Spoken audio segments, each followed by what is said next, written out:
Let's talk about infinity and how it relates to you.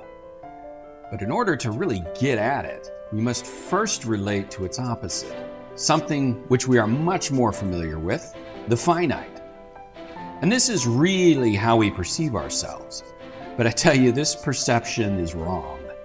So, how do we get our finite self, that part which we truly identify with, from the so-called infinite, and how do we identify with that? Really, time is what creates it. The perception of time parcels the infinite into something that appears to have a beginning and an end, though this is really only for our own awareness's convenience. The finite nature of the world provided by time allows for the infinite to unfold and be observed, rather than being stretched out all at once. All things exist simultaneously. That is, all possibilities, the unformed infinite, exists at every place and every moment, all together, all wrapped up, all at once. Then finite expression emerges from the infinite for an act of observational awareness, to explore, learn, take in by such focused examination. And keep in mind, this awareness is you. Now, finite forms obviously do not have permanence, and that is actually by design. Your awareness could not evolve or take in other bits of information or express infinity further if it could not discard what was once already there and to which would block other infinite expressions from coming into finite being. That is, awareness, your awareness, is a kind of program designed for observation and interaction with this given field of experience. That is, our awareness is particularly focused to interact with material three-dimensional reality. Our real selves, who we really are, that which we cannot see or cannot physically touch within our own selves, exists in the infinite, non-dualistic, simultaneous time zone, creating the level of focus to participate in this reality through the type of awareness which is you. Now, since everything brought into physical existence is finite and is only a temporary analog from the infinite, it forces us to look at our lives here in a different way.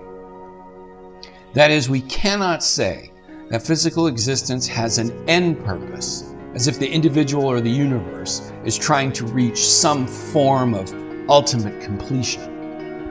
To apply a state of being done to the experience of life means that the infinite would not be infinite, for then it would have an end date or an end state, thus being finite.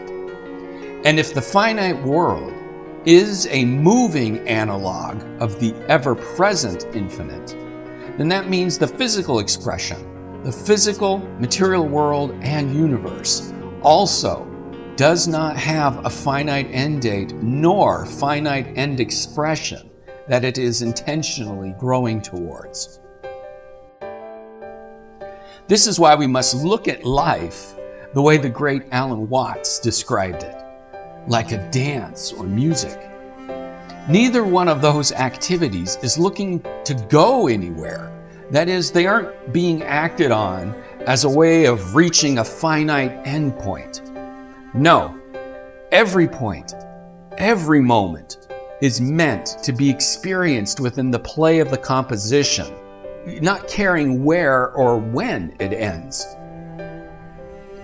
And since then, everything is finite in order to provide room for the infinite to manifest within a finite analog, and life is more of a dance or musical composition, it reveals the somewhat playful nature at the heart of all this, a playful nature we have all clearly forgotten. That is, since nothing can have permanence in a finite fish tank of time and space experience. It behooves us to learn how to interact with all this in a playful manner rather than something serious or dour. Yes, we can have those experiences, those feelings, and often do. But when we're able to step away, to glimpse this reality just beyond the walls of the fish tank for only a moment, and briefly understand a portion of its design, we can intuit the playfulness going on through the act of exploration by the infinite, as it pours itself into the tank to be observed through the programmed focus of material awareness. Though finite things disappear inside our little research fish tank reality, they do not disappear within the fullness of the infinite. All things are eternal. All things come out of the infinite. It is the unbounded storehouse of everything. It doesn't have any finite boundary of time placement or space location. Essentially, the infinite says of itself, I am anything and everything. Well, I want to experience that. How to do it? By homing in, like a microscope, shifting from one level of magnification to another, by focusing awareness from being within the simultaneous nature of all things into a particular dimensional awareness that brings a specific type of observation, a reality of time and thus physical form. Here it is then that physical life is birthed. And this is you going all the way back out to that infinite place of awareness. You incarnate into finite awareness in order to hear the music, as opposed to just having awareness of it alive on a disc or phonograph. I mean, you have to place the needle of awareness on it to really experience it, and then to physically, materially dance with it. We're not looking to evolve to a certain place, a greater technology, or reach a certain endpoint in terms of physical reality, in terms of a concept of being done. No. So let's take that pressure off our shoulders. Let's take that perspective of, am I right or wrong because I'm supposed to be growing towards a certain done deal expression, and understand that no done deal expression actually exists. We are only non-physical awareness gaining greater non-physical awareness through finite dimensional physical focus. This dimensional reality reveals to the infinite part of you, the wowness of your own magnitude through your awareness of your relationships.